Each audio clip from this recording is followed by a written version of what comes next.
Good morning, welcome to Myttre's kitchen. So today recipe is a quick breakfast. Today we are going to do corn dosa. The main ingredient required to do our corn dosa is of course our corn kernels, which is cooked and kept aside.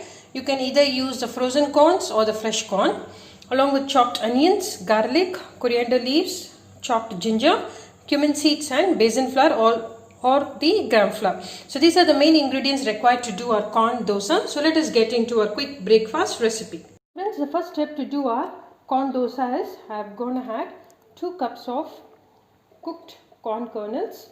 As told, you can use either frozen or the fresh corn kernels. So add the 2 cups. Required amount of salt.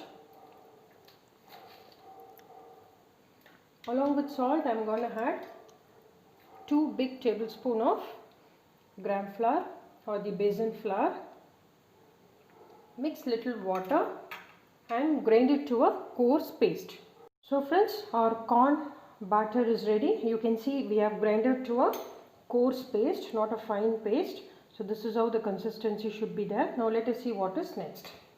Now to our coarse paste we are going to add few ginger chopped, green chilies as per the spice level you wanted, coriander leaves and curry leaves, followed with chopped onions.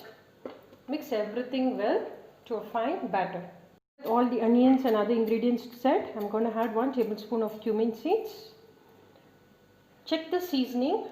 If needed, you can add the salt. I am just adding a very little salt. Mix everything well. Fine. Our corn batter is ready. So the tawa is heated.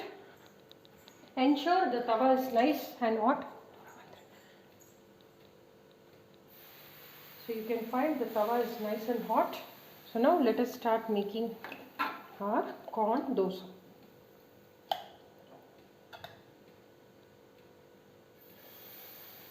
Just slightly spread it evenly and cook well in both the sides. You can either add oil or ghee. I am going to add ghee to enhance the taste. Add a tablespoon of ghee and cook it nicely.